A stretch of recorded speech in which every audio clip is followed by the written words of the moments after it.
49 అంటే సంతానం, 49 అంటే సంతోషం. ప్రేక్షకులందరికీ నమస్కారం. మై డ్రీమ్ డివోషనల్కి స్వాగతం. సో ఈరోజు మనతో పాటు సాయిబాబా గురించి ఎన్నో అద్భుతమైన విషయాలు తెలియజేయడానికి వనజ రామశెట్టి గారు ఉన్నారు. ఆవిడతో మాట్లాడదాం. నమస్తే అండి. నమస్తే మహాపర్ణ. వనజ గారు, మనం లాస్ట్ టైం సాయిబాబా గురించి మాట్లాడుకున్నప్పుడు మీరు చెప్పిన విషయాలకి మన వ్యూవర్స్ అందరూ కూడా ఎంతో అప్రిషియేట్ చేశారు. సాయిబాబా గురించి మరిన్ని విషయాలు తెలుసుకోవాలి అనుకుంటున్నారు. అయితే మనం మొన్న సాయిబాబా గురు చరిత్ర గురించి, అలాగే ఆయన గుడికి వెళ్ళే విధానం గురించి, వీటన్నిటి గురించి మాట్లాడుకున్నాం. సాయిబాబాని పూజించేటప్పుడు ప్రతి ఒక్కరు కూడా 2 పుస్తకాలు, గ్రంథాలు చదువుతారు. ఒకటి గురు చరిత్ర, మరొకటి సాయి చరిత్ర, సచ్చరిత్ర అంటాం కదండి. సో కంపారిటివ్లీ నేను కూడా చదివాను 2. అయితే గురు చరిత్ర ఎంత అద్భుతమైన కథలలాగా ఉంటే Satcharitra is like a biography లాగా అనిపిస్తుంది. ఇట్ స్పీక్స్ అబౌట్ ఆయన daily life. It's more like an interaction అన్నమాట. కరెక్ట్. మనకు ఒక అంటే వీ కెన్ విజువలైజ్ చేసేసుకుంటాం మనం. సాయిబాబాని మనం దగ్గరగా ఉంటది అనమాట. మాటలు విన్నట్టు, ఎలా ఆలోచిస్తారో తెలుసుకున్నట్టు. So that's how it is. So అసలు సాయి చరిత్ర అనేది ఎలా చదవాలి, చదవటం వల్ల మనకి ఫలితాలు ఏంటి, రూల్స్ అండ్ రెగ్యులేషన్స్? సాయి చరిత్ర చదవడం వల్ల అంటే ఫస్ట్ ఆఫ్ ఆల్ మనకేంటంటే it's a word of mouth కదా. ఇప్పుడు నేను చెప్తాను, నేను సాయి చరిత్ర చదివితే నా లైఫ్లో చాలా మిరాకిల్స్ జరిగినాయి అని చెప్తాను. సో ఒక ట్రస్ట్ ఉంటుంది. ఎప్పుడు ట్రస్ట్ కలుగుతుంది మీకు?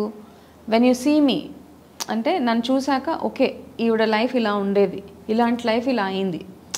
సో ఇప్పుడు వెన్ యూ గో, ఎప్పుడైనా మీరు వెళ్ళి చెప్తారు ఎవరికైనా నేను సాయి చరిత్ర చదివాను, ఓకే అపర్ణ ఒకప్పుడు ఇలా ఉండేది, ఇప్పుడు అపర్ణ ఎలా ఉంది, మేబీ బికాజ్ ఈ బుక్ చదివినందుకు అలా అయ్యిందేమో అని ఒక దీంతో some people want to try it. కొంతమంది ట్రై చేయడానికి చదువుతారు, కొంతమంది ఖచ్చితంగా బిలీఫ్తో చదివేస్తారు.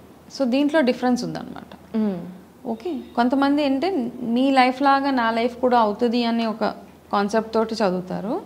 కొంతమంది లేదు నేను ఇది చదివితే నా లైఫ్లో ఏదో ఒక అద్భుతం జరగబోతుంది అని కాంక్రీట్గా నమ్మి చేస్తారు కదా, వాళ్ళకి ఖచ్చితంగా మిరాకిల్స్ అనేవి జరుగుతాయి లైఫ్లో. అయితే సాయి సచ్చరిత్ర ఎలా చదవాలి అనే ఏమీ రూల్ లేదు. ఎన్నోసార్లు చాలామంది అడుగుతారనమాట, సాయి సచ్చరిత్ర చదవడానికి ఏమైనా నియమాలు, ఉపవాసాలు అవన్నీ ఉండాలా? కొంతమంది చాలా కటిక ఉపవాసం చేసి నేల మీద పడుకుంటారు. అది వాళ్ళ ఇష్టం అనమాట. It's your free will. మీరు ఎలాగా భగవంతుడిని మీ స్టైల్లో మీరు ఎలాగ ప్లీజ్ చేయాలనుకుంటున్నారో అలాగ మీరు చేయవచ్చు. కానీ బాబా ఏ రోజు చెప్పలేదు నా కోసం ఉపవాసం ఉండండి, నా కోసము మీరు జాగారం చేయండి, లేకపోతే నేల మీద పడుకోండి, లేకపోతే be hard on yourself అని ఆయన ఏ రోజు చెప్పలేదు. ఇలా చెప్పలేదు అనడానికి ఒక నిదర్శనం ఏంటంటే, ఇప్పుడు ఆయన బాబా ఈ was like many years ago ఆయన సమాధి అయిపోయారు. ఈ రీసెంట్ పాస్ట్లో ఒక గ్రూప్ ఆఫ్ పీపుల్, ఒక గ్రూప్ సాయిబాబా చరిత్ర ఎలా చదువుతాం, ఇండివిజువల్గా చదువుతాం మనము, గ్రూప్గా కూడా రీడింగ్ చేస్తూ ఉంటారు. ఆ గ్రూప్ కలిసినప్పుడు ఒక్కొక్కరు ఒక్కొక్క చాప్టర్ ఓపెన్ చేసి చదువుతూ ఉంటారు. గ్రూప్స్లో ఇప్పుడు యు అండ్ మీ ఉన్నాం, మనం అందరం సాయిబాబా డివోటీస్ అయితే ఈ రోజు కలుద్దాం. సాయిబాబా చరిత్ర నేను ఫస్ట్ చాప్టర్ 1 చదువుతాను, మీరు చాప్టర్ 2 చదువుతారు. అలా ఇట్లాగే బుక్ రీడింగ్ అనమాట, బుక్ రీడింగ్ ప్రాక్టీస్. ఈ ప్రాసెస్లో ఒక అమ్మాయి తన ప్రెగ్నెంట్ అనమాట, ఒక ఆవిడ ప్రెగ్నెంట్. ఆ ప్రెగ్నెంట్గా ఉన్న అమ్మాయి ఉపవాసం ఉండాలి అనుకుంది. ప్రెగ్నెంట్ ఉన్నప్పుడు జనరల్గా మనము ఉపవాసం ఉండకూడదు, లేదు ఓకే ఉపవాసం ఉండకూడదు కదా. కానీ బట్ తనకి ఏంటంటే ఉండాలి, నాకు బాబా ఆశీర్వాదం కావాలి అంటే నేను ఉపవాసం ఉండాలి అని ఖచ్చితంగా డిసైడ్ అయిపోయింది ఆవిడ. అయిపోయి కూర్చొని ఈ బుక్ రీడింగ్ దగ్గరికి వెళ్ళి, కానీ ఎక్కడో తనకు వద్దకపోయినా కడుపులో ఉన్న బేబీకి కావాలి కదా కదా. ఎప్పుడైతే ప్రెగ్నెంట్ వాళ్ళకి వాళ్ళు ఎంత బాగా స్ట్రాంగ్గా ఉన్నా కడుపులో once your baby is hungry, the baby will start hitting you కదా. So that was happening to her అనమాట. But she want to eat but she don't want to eat. ఈ రెండు అయితే ఈ ప్రాసెస్లో నేను తినను, ఈరోజు థర్స్డే ఖచ్చితంగా నేను ఉపవాసం ఉండాల్సిందే అనేసి ఆ అమ్మాయి అలాగా చాలా స్ట్రాంగ్గా డిసైడ్ అయిపోయిన తర్వాత ఏమైందంటే, God is always, Baba is always protecting you, is always guiding you అన్నదానికి నిదర్శనం ఇది. ఈ అమ్మాయి టర్న్ వచ్చింది, book turn. She has to read 32nd chapter in a book. ఆ 32nd చాప్టర్ ఓపెన్ చేయగానే ఏంటంటే ఒక స్టోరీ ఉంది, పాత స్టోరీ. ఎప్పుడైతే బాబా ఉన్నారో ఆ బాబా ఉండే టైంలో ఒక ఆవిడ బాబా మహిమలు తెలుసుకుని ఆవిడ బాబా గారి దగ్గరికి వచ్చింది. నాకు ఇప్పుడు ఆవిడ పేరు సడన్గా స్ట్రైక్ అవ్వట్లేదు. ఆవిడ బాబా గారి దగ్గరికి వచ్చారనమాట. వచ్చి బాబా అని చూసే వరకు నేను ఏం తినను అని ఒక ఇది అవునవునవును I'm recollecting we'll recollect the name soon. అయితే అక్కడ దాకా వచ్చేసింది ఆవిడ. నేను బాబా దర్శనం చేసుకునే వరకు నేను ఏం తినను అని చెప్తే బాబా ఆమెను చూడగానే ఫస్ట్ ఏం చెప్తారంటే, నువ్వు వెళ్ళి ఫస్ట్ వెళ్ళి పూరన్ పోలీ చేసుకొని తిను నువ్వు, దాని తర్వాత నువ్వు నా దగ్గరికి రా అని చెప్తారనమాట.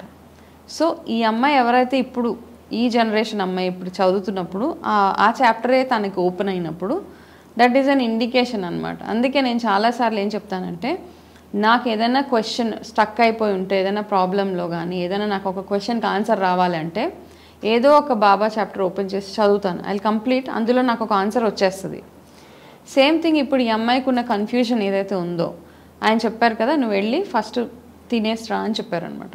సో అలాగా he never wanted anybody to fast. ఎప్పుడు చెప్పలేదాన్ని మీరు ఫాస్టింగ్ చేయండి.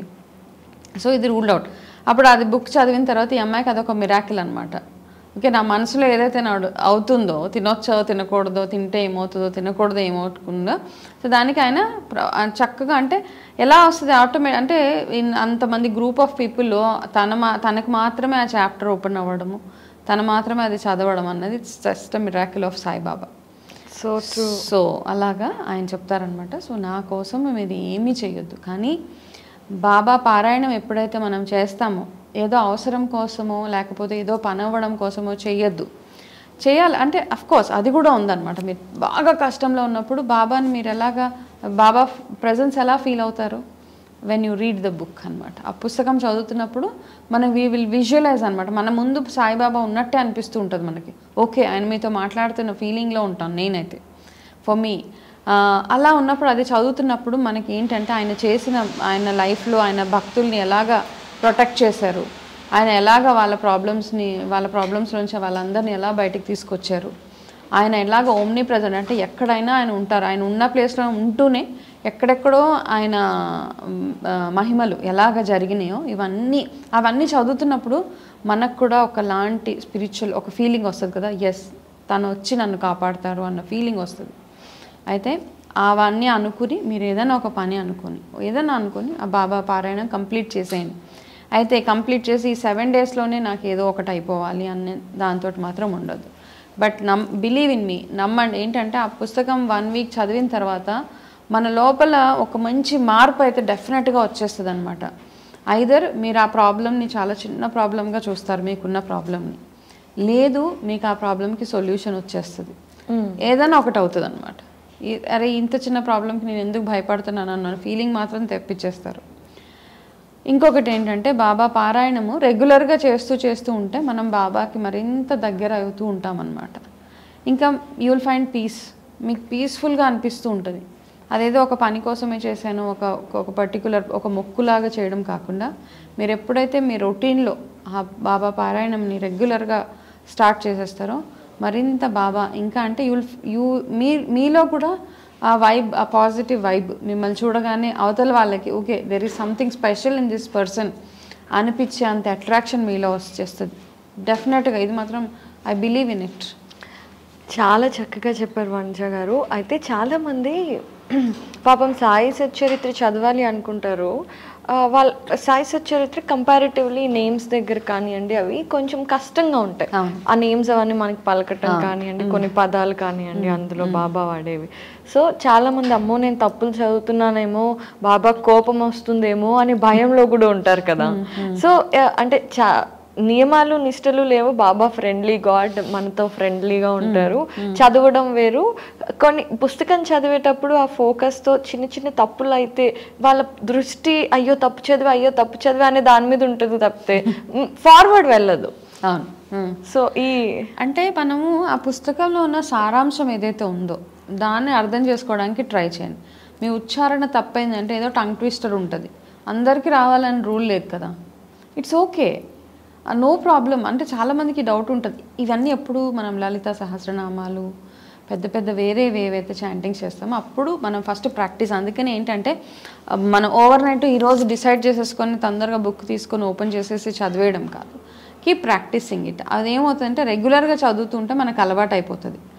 ఇప్పుడు లలిత సహస్రనామం రెగ్యులర్గా చదివే వాళ్ళకి పుస్తకం అవసరమే లేదు. అవును, సేమ్ థింగ్ ఎనీ కొత్తగా మనం ఏ పుస్తకం తెచ్చుకున్నా, కొత్త బుక్ ఎప్పుడన్నా మనకి ఎంత బాగా మనకి లాంగ్వేజ్ వచ్చినా, ఎంత బాగా మనము ఎంత పర్ఫెక్ట్గా ఉన్నా, ఏదైనా కొత్తది చదువుతున్నప్పుడు మనం వి ఫంబుల్. మనకు తొందరగా ఆ ఫ్లాలెస్గా చదవడము, ఆ ఫ్లూయెన్సీ రాదు. అది ఏ లాంగ్వేజ్ అయినా అవ్వనివ్వండి, అది ఇంగ్లీష్ అవ్వచ్చు, మీ ఓన్ మదర్ టంగ్ అవ్వచ్చు. సో డోంట్ వరీ, అలా చిన్న చిన్న తప్పులు అయితే భగవంతుడు వచ్చి మిమ్మల్ని పనిష్ చేసేయడు. కాబట్టి అందులో ఏంటి ఆయన చెప్పిన సారాంశం ఏంటి, అసలు ఏం స్టోరీ చెప్తున్నారు, మనకు బాబా ఏం గైడెన్స్ ఇస్తున్నారు అన్నది ఒక్కటే మీ మైండ్లోకి వెళ్ళనివ్వండి. తప్పులు చదివితే ఇట్స్ ఓకే, మళ్ళీ వెనక్కి వెళ్ళి అది కరెక్ట్ చేసుకోవడానికి just go with the flow. మీకు అర్థమవుతుందా లేదా? సచ్చరిత్ర అంటే ఏంటంటే మనకు అర్థం అవ్వడానికి, భగవంతుడి గురించి మనం అర్థం చేసుకోవడానికి, ఆయన మిరాకిల్స్ ఆయన చేసే మన జీవితాల్లో ఆయన చేసే అద్భుతాలు మనం అర్థం చేసుకోవడానికి సాయి సచ్చరిత్ర చదవడం తప్పిస్తే మనం అది చదివి ఆయనని ఏదో అంటే తప్పులు చదివేస్తే మనకు పనిష్మెంట్ వస్తుంది. There is nothing like that. Okay, ఇంకా అయ్యో నా భక్తులు ఇంకా ఇంత కష్టపడి చదువుతున్నారని ఇంకా కొంచెం 1% ఎక్కువే మీకు బ్లెస్సింగ్ ఉంటుంది. Very nice. అయితే చాలా మంది పాపం ఎన్నో కష్టాలు పడుతూ కొంతమంది ఉంటారు, అంటే చదవాలి అనుకుంటూ ఉంటారు, చదవలేకపోతూ ఉంటారు. అలా ఎప్పుడైనా వంశ గారు మీకు అవడం కానీ ఎవరైనా, ఎందుకంటే షిరిడి వెళ్ళాలన్నా మనం బాబాకి సంబంధించి ఏ పని చేయాలన్నా బాబా బ్లెస్సింగ్, బాబా చూపు మన మీద ఉండి బాబా పిలుపు వస్తేనే మనం చేయగలం. అలాగే బాబాకి దగ్గర అవటానికి కూడా ఆయన బ్లెస్సింగ్ ఉంటేనే. చాలా మంది అనుకున్నా కూడా పాపం చేయలేకపోతూ ఉంటారు కదా. అలా ఎప్పుడన్నా అయిందా మీకు? లేదంటే మీ సరౌండింగ్స్లో ఎప్పుడైనా ఎవరినైనా చూసారా అలా ఇబ్బంది పడి ఫైనల్లీ చేసి వాళ్ళ లైఫ్ మిరకల్ కావటం? అంటే మనము ఒకటి నేనేం చెప్తానంటే మన లైఫ్లో ఇప్పుడు మన కల్చర్ ప్రకారం మనం ఇండియన్స్ చాలా స్పిరిచువల్గా ఉంటాం. మనం ఎన్నో ఫాలో అవుతాం కదా, మనం రిచువల్స్ ఎన్నెన్నో ఫాలో అవుతూ ఉంటాం, మొక్కులు అంటాము, ఇవన్నీ ఉన్నాయి, నమ్ముతాం. కాబట్టి ఎవ్రీథింగ్ ఈజ్ దేర్. అందుకే చిన్నపిల్లలకి పుట్టెంటికలు తీపించడం దగ్గర నుంచి it's all we follow everything అనమాట. మనం పూజలు చేయడము, రాహుకాలంలో బయటికి వెళ్ళకపోవడము, మనకి it's all in the mind అనమాట. ఎవరో కొంతమంది ఉంటారు దోస్ హూ డోంట్ బిలీవ్. కానీ మనం ఏదైనా ఇంపార్టెంట్ పనికి వెళ్తున్నప్పుడు ఎంత నమ్మని వాళ్ళైనా గృహప్రవేశం చేసినా ఏదైనా పెళ్లి చేసినా ముహూర్తాలు చూసి మాత్రమే చేస్తారు. You take my word. చాలామంది అంటారు I don't believe in God అంటారు. ఆ డోంట్ బిలీవ్ ఇన్ గాడ్ వాళ్ళు కూడా పెళ్లి చేసేటప్పుడు గృహప్రవేశం చేసేటప్పుడు ముహూర్తం చూసి మాత్రం చేస్తారు. సో ఇలాగే మనం ప్రతిదానికి ఒక టైం అది చూసుకుంటూ ఉంటాం. సేమ్ థింగ్ ఏంటంటే వెన్ ఇట్ కమ్స్ టు బాబా, మనం చదవాలనుకున్న పుస్తకం చదవలేకపోవడము, వెళ్ళాలనుకున్న బాబా దగ్గరికి వెళ్ళలేకపోవడము, ఇవన్నీ ఎప్పుడు అవుతాయి అంటే నన్ను అడిగితే నా ఎక్స్పీరియన్స్లో నేను చెప్తున్నాను, ఇన్ మై లైఫ్ ఎక్స్పీరియన్సెస్. నేను ఎప్పుడైనా అనుకుంటే ఫస్ట్ ఏదైనా ఒక పని అనుకుంటే, ఏదైనా ఒక మొక్కుకుంటే ఆ మొక్కు కంప్లీట్ అయిన తర్వాత నెక్స్ట్ పని చేస్తాను. ఫర్ ఎగ్జాంపుల్ షిరిడి వెళ్ళాలి నాకుంది, నువ్వే నన్ను పిలువు, ఎప్పుడు పిలుస్తావో నీ ఆశీర్వాదం. Okay, he will call. Baba దగ్గర ఉన్నది ఏంటంటే ఆయన భక్తులను ఆయన చూస్ చేసుకుంటారు. మనం షిరిడి ఎప్పుడు వెళ్ళాలి అన్నది ఆయన అనుగ్రహంతో మనం వెళ్తాం. అది షిరిడి అవ్వచ్చు, వెంకటేశ్వర స్వామి, తిరుపతి ఏ టెంపుల్కి వెళ్ళాలన్నా ఫస్ట్ మనకు అక్కడి నుంచి ఆ ఆశీర్వాదం ఉండాలి, అప్పుడు మనం వెళ్తామన్నమాట. అయితే ఆ వెళ్ళడానికి ఆయన ఆశీర్వాదం ఉండే మన ప్రయత్నం కూడా ఉండాలి, ఆయన బ్లెస్సింగ్ ఉండాలి, మన ప్రయత్నం కూడా మనకు ఉండాలి. ఇప్పుడు నేను తిరుపతి మొక్కుకున్నాను వెళ్ళాలి, నేను నా దగ్గర చేతిలో 1,00,000 రూపాయలు ఉన్నాయి. తిరుపతి ఏముందిలే మన దేవుడే కదా, తిరుపతి బదులు నేను గోవా వెళ్తాను అనుకుంటారు. వెళ్తారు, వచ్చేస్తారు, మనకేం పనిష్మెంట్ ఉండదు. But you will never be able to go to Tirupati. అంటే అప్పుడు ఆ తొందరలో అవ్వదు అనమాట. అంటిల్ యూ రియలైజ్ అరే నేను ఫస్ట్ ఎందుకు, మనకు అది ఇట్స్ అవర్ వాల్యూ సిస్టమ్, మన కమిట్మెంట్స్ ఇవన్నీ వస్తాయన్నమాట అక్కడ. ఇప్పుడు నేను Aparna I will give you something చెప్తాను, so first I want give you స్వీటో చాక్లెటో ఏదో నీకు ఇస్తానని నేను చెప్తాను. I will not give you, I will give to the other person. You will feel hurt కదా, అరే ఏదేంటి నాకు ఇస్తానని చెప్పి పక్కన వాళ్ళకి ఇచ్చారు. Same thing. బట్ గాడ్కి అవన్నీ ఉండవు అంటారు కదా. But it happens, is testing your value system. How committed మీరు నా పట్ల ఎంత కమిటెడ్గా ఉన్నారు. అది కమిట్మెంట్, ప్రతి దాంట్లో కమిట్మెంటే కదా. రిలేషన్షిప్స్లో కానీ, mother and child, sisters, siblings, wife and husband, everywhere commitment ఉన్నప్పుడే ఆ బాండ్ స్ట్రాంగ్గా ఉంటుంది. ఆ కమిట్మెంట్ భగవంతుడితో కూడా ఉంటేనే మనకి భగవంతుడికి మధ్య ఆ బాండ్ స్ట్రాంగ్ అవుతుంది. సో నేను నమ్మే సిద్ధాంతం అది, అంతే. అంటే వేరే వాళ్ళకి అవ్వచ్చు, ఓకే మీరు ఏం చేసినా యు ఆర్ వెరీ లక్కీ, మీరు ఏం చేసినా యు ఆర్ స్టిల్ ఒక సంవత్సరంలో 6 సార్లు మీరు తిరుపతి వెళ్తారు, 6 సార్లు షిరిడి వెళ్ళి వస్తారు, అట్లాంటి వాళ్ళు కూడా ఉన్నారు యాక్చువల్గా. You are blessed really. But చాలా మందికి ఎంత ప్రయత్నించినా వెళ్ళలేరు. అట్లా వెళ్ళలేని పక్షంలో ఏంటంటే, అంటే మీ ప్రయత్నం మీరు చేస్తున్నారు బట్ స్టిల్ మీకు ఆ పిలుపు రావట్లేదు అంటే ఫైట్ చేయండి భగవంతుడితో. ఎట్లా కూర్చొని నన్ను ఎందుకు పిలవట్లేదు అక్కడికని అడగాలి మనం, నా వల్ల ఏంటి తప్పైంది అని. భగవంతుడికి నచ్చే పనులు అంటే మనం ఏమి చేస్తే ఎథికల్ పనులు, అంటే ఎవరి గురించి చెడు మాట్లాడకుండా మన మైండ్ అండ్ హార్ట్ ప్యూర్గా ఉంచుకొని మంచి పనులు చేస్తూ నలుగురికి ఏదైనా మంచి ఉపయోగపడే పనులు చేస్తూ ఉంటే డెఫినెట్గా మనకి ఆ పిలుపు వస్తుందని బాబా నుంచి నేను నమ్ముతాను యాక్చువల్గా. So that's how you need to change your life style. అంటే మీరు చేసే చిన్న చిన్న మీ రొటీన్స్లో ఏదైనా చిన్న మిస్టేక్స్ అయి ఉండొచ్చు. అంటే any pure soul can go to God అనమాట. మీరు ఎంత ప్యూర్గా ఉంటారో అప్పుడు మీరు వెళ్ళవచ్చు. అయితే వనజ గారు ఈ విషయం గురించి చాలా బాగా చెప్పారు. నిజంగానే మనం దేవుడిని గ్రాంటెడ్గా తీసుకుంటాం, ఎందుకంటే ఆయన తిరిగి ప్రశ్నించలేడు కాబట్టి. సో బాబా దగ్గరకు వచ్చేసరికి మనం పిల్లల కోసం కూడా ఎక్కువగా బాబానే బ్లెస్ చేయమని అడుగుతూ ఉంటాం. ఫర్ ఎగ్జాంపుల్ ఇప్పుడు ఎగ్జామ్స్ అయిపోయాయి, మంచి రిజల్ట్ రావాలి. Saibaba, I was as a child I used to do it. Correct. మీరు స్కూల్కి వెళ్ళే ప్రతిరోజు వెళ్ళే వాళ్ళు కదా. సో అలా పిల్లలు కూడా పాపం బాబాని పూజించాలి అనుకుంటారు, వాళ్ళ తరఫున పేరెంట్స్ కూడా పూజించాలి అనుకుంటారు. అలా పిల్లల కోసం మనం పారాయణ చేయొచ్చా? ఇది నిజంగానే నన్ను ఒకళ్ళు అడిగారనమాట. పిల్లల కోసం పారాయణం చేయొచ్చు, కానీ ఏంటంటే పిల్లలకి మనము దేవుడికి దండం పెట్టేస్తే మీకు రిజల్ట్ వస్తుంది అన్న థాట్ ప్రాసెస్ ఇవ్వకూడదు. ఇట్ ఈస్ నాట్ ఈజీ కదా. It has to should be A struggle అనమాట. మీ కష్టం మీరు పడుతూ భగవంతుడి మీద భారం వేసేయండి అంతే. మీరు ఎంత కష్టపడి మీరు ఫుల్ బుక్ మీకు అసలు గైడ్ మొత్తం మీ బ్రెయిన్లో అలా ఉంది కంప్యూటర్ లాగా, sometimes you still fail. Okay, చాలామంది అలా ఉన్నారు. Bright child fails in 1 mark. Okay, అలాంటివి కూడా ఉంటాయి మన లైఫ్లో. అప్పుడు ఏంటంటే మేబీ మన జాతకాలు ఏవో దోషాలు లేకపోతే ఇవన్నీ అట్లాంటివన్నీ కూడా ఉంటాయి. కానీ పిల్లలకి ఎప్పుడు మీరు దేవుడికి దండం పెట్టుకుంటే నువ్వు పాస్ అయిపోతావు, నువ్వు జుట్టు గుండు చేసుకుంటే నువ్వు పాస్, ఇలాంటివన్నీ కాదు. పిల్లలకి ఫస్ట్ వాళ్ళ ప్రయత్నం వాళ్ళ ప్రయత్న లోపం ఎక్కడా ఉండకుండా వాళ్ళని మనం ట్రైన్ చేయాలి. మీరు యాజ్ పేరెంట్స్ వాళ్ళ తరఫున మీరు బాబా ఆశీర్వాదం కూడా యాడ్ అవుతే 100% సక్సెస్ఫుల్గా ఉంటారు. ఈ రెండు అవసరం. సో పిల్లల కోసం పేరెంట్స్ డెఫినెట్గా చదవచ్చు, కానీ ఇవన్నీ పిల్లల మీద రబ్ చేయకండి. భగవంతుడి పట్ల అంటే మన కల్చర్ని, మన రిలీజియన్ని, మన రిచువల్స్ని పిల్లలకి నేర్పించాలి. కానీ దీనివల్ల అన్నీ అయిపోతాయి అని మాత్రం ఎవరైనా అంతే, మనమైనా కానీ మన ప్రయత్నం మనం చేస్తూ భగవంతుడి మీద భారం వేయాలి అంతే. అయితే సాయి సచ్చరిత్ర మనం కొన్నిసార్లు 7 రోజులు పారాయణ చేసిన తర్వాత సాయిబాబా గుడికి వెళ్తాము, హారతిలో పాల్గొంటాము. అయితే కొన్ని వ్రతాలు ఇవి చేసినప్పుడు మనం కొంతమందికి మనం మామూలుగా మనకున్న అమ్మవారి నోములు కానివ్వండి ఇవన్నీ చేసినప్పుడు దానాలు అవి చేస్తాం కదండి. అలా సాయి సచ్చరిత్ర పారాయణ చేసిన తర్వాత మనం ఏం చేయాలి? అంటే పూర్ణాహుతి అంటారు హోమాలు చేసినప్పుడు. ఆ తర్వాత మనం ఎవరికైనా వాయనాలు ఇస్తూ ఉంటాం వ్రతాలు చేసినప్పుడు. మరి సాయిబాబా సచ్చరిత్ర గురుచరిత్ర పారాయణ చేసిన తర్వాత ముగిసిన తర్వాత ఏం చేయాలి? సాయి పారాయణం ముగిసిన తర్వాత నిజంగా నీడి పువర్ వాళ్ళకి, పేద వాళ్ళకి వెళ్ళి మీరు కనుక అన్నదానం అలాంటివి చేస్తే మీరు చదివిన పారాయణకి 100% మీకు రిజల్ట్ వస్తుంది అనమాట. ఓకే, చాలామంది లావిష్గా వెళ్ళిపోతారు. నేను పారాయణం చేశాను అందరినీ పిలిచి, అది మీ ఇష్టం, మీరు ఎవరినైనా పిలుచుకోండి. మీ రిలేటివ్స్ని పిలుస్తారా, మీ ఫ్రెండ్స్ని పిలిచి గ్రాండ్ స్కేల్లో మీరు చేయండి. ఎంత గ్రాండ్ స్కేల్లో 1000 మందికి మీరు లావిష్ ఫుడ్ పెట్టిన సాయి పారాయణం చదివి అట్లీస్ట్ 2 పేదవాళ్ళకన్నా మీరు భోజనం పెట్టండి. అప్పుడే మీరు పారాయణం చేసిన ఫలితం దక్కుతుంది. మీరు పారాయణం చేసి 1000 మందికి పెట్టినా పెట్టకపోయినా డజంట్ మ్యాటర్.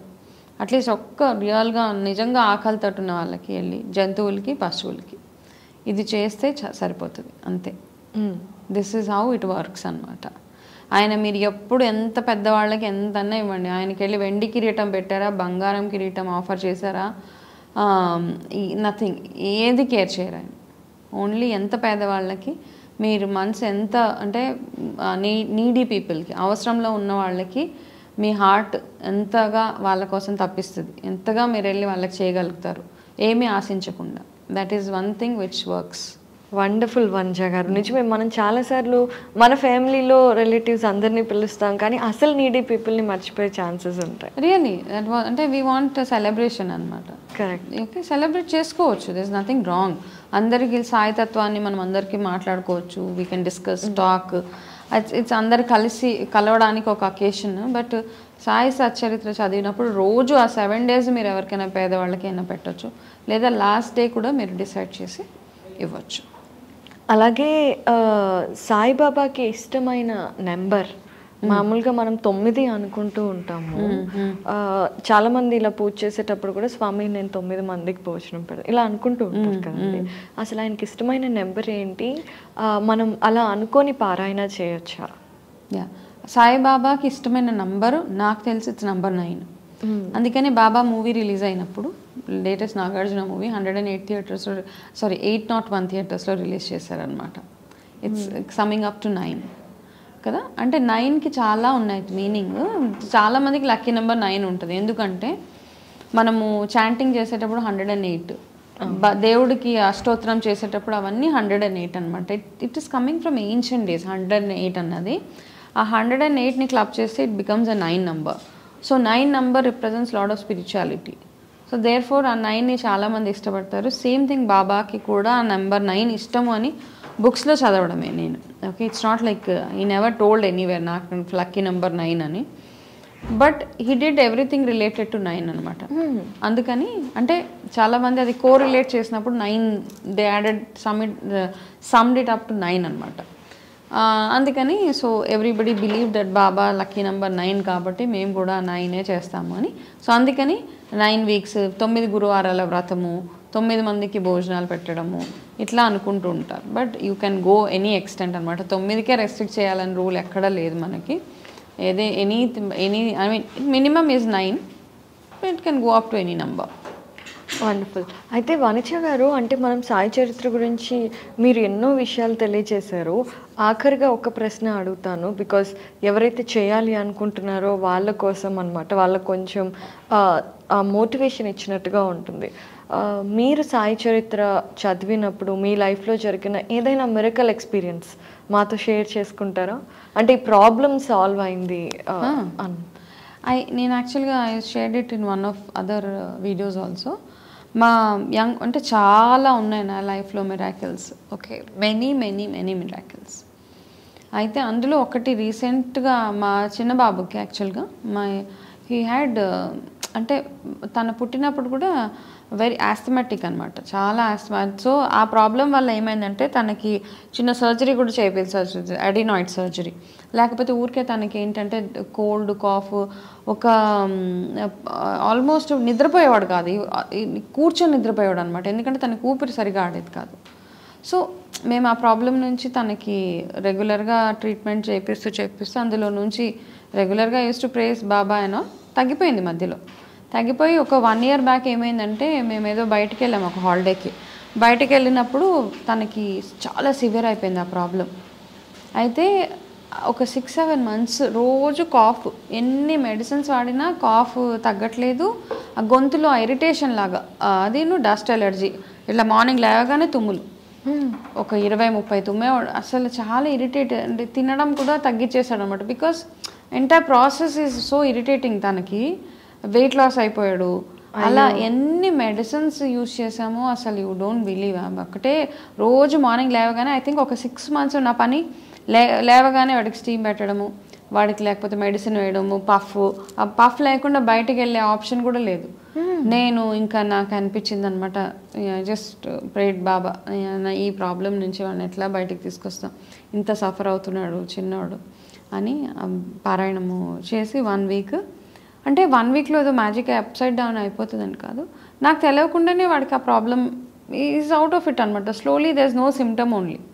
ఆ గొంతు ఇరిటేషన్ కానీ, ఆ తుమ్ములు కానీ, ముక్కు బ్లాకేజెస్ అవ్వడం కానీ, ఆ కంజెషన్స్ అవ్వడం కానీ, హీ బికమ్ సో నార్మల్. నేను ఆ పుస్తకం చదివేశాను, I just left the book, భారం అంతా బాబా మీద వేసేసాను, ఇది ఈ ఒక్కటి వాడి కోసం చేయమని. బికాస్ పిల్లలు ఎప్పుడు సఫర్ అయినా mother is the one who can't see కదా. నాకు ఇంకా literally I had tears in my, నా కళ్ళలో నీళ్ళు కూడా వచ్చేసేవాడు సఫరింగ్ చూసి అనమాట.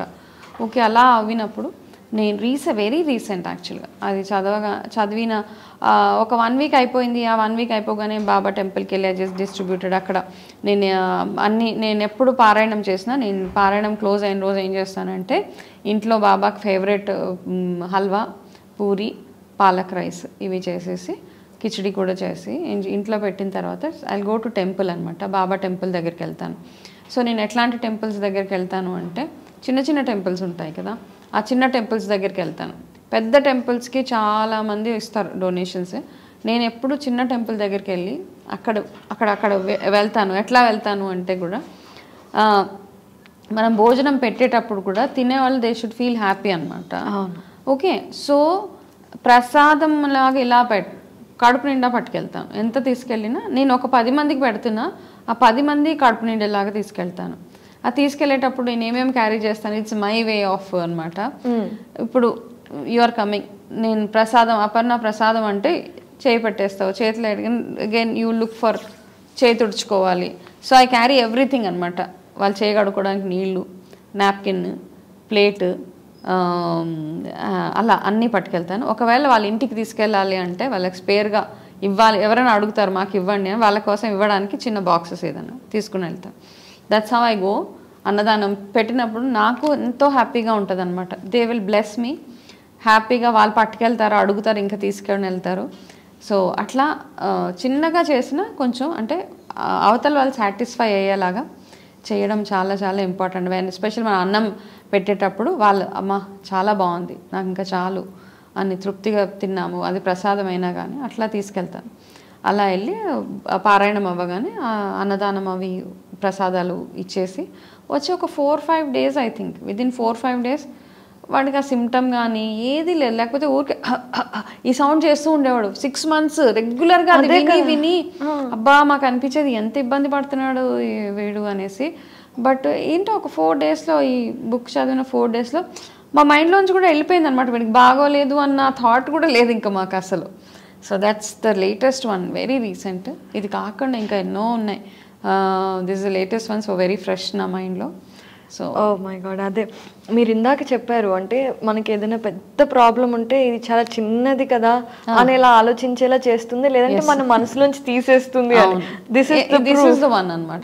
చిన్నది కదా, ఎందుకు ఇంత ఇబ్బంది పడుతున్నారు అన్న ఒక ఇది. అవును, ఓకే. అండ్ అసలు మనసులో లేదు, లైఫ్ లోంచి కూడా వెళ్ళిపోయింది అసలు. ఇప్పుడు ఏం థాట్ లేదనమాట. అంటే మాకు తెలుసు వాడికి ఆ ప్రాబ్లం ఉంది, సీజనల్ చేంజెస్ లో వస్తుంది, అది కూడా రాకుండా చేయొద్దని నేను అడగలేను కదా. అవి వస్తాయి, మాకు వస్తుంది, తనకు కూడా వస్తుంది, అందరికీ వస్తుంది. బట్ ఆ క్రానిక్ గా వెళ్తున్నప్పుడు భయం వేస్తుంది మనకి. ఏదైనా ఒక ప్రాబ్లం క్రానిక్ రెగ్యులర్ 1 year నుంచి ఇదే ప్రాబ్లం ఉంది అన్నప్పుడు ఎక్కడో ఒక టెన్షన్, భయం వచ్చేస్తుంది. సో ఆ భయం నుంచి బయట యాక్చువల్గా I was out of that tension అనమాట. వండర్ఫుల్ అండి. అంటే నిజంగా గాడ్ ఉంటాడు అనేది కొన్నిసార్లు మన లైఫ్లో ప్రూఫ్ చూపించినప్పుడు మళ్ళీ మళ్ళీ ఆయనకి పూజించాలి, థ్యాంక్ యూ చెప్పుకోవాలి అనిపిస్తూ ఉంటుంది కదా. అబ్బా మనం వీ క్యాన్ ఫర్గెట్ అది, గ్రాటిట్యూడ్ మనకి ఎప్పుడు మర్చిపోలేము అనమాట. అవును. ఈరోజు నిజంగా సాయిబాబాకి సంబంధించి ఎన్నో అద్భుతమైన విషయాలను మరొకసారి మన వ్యూవర్స్ కోసం తెలియజేశారు. థ్యాంక్ యూ సో మచ్ వంశ గారు.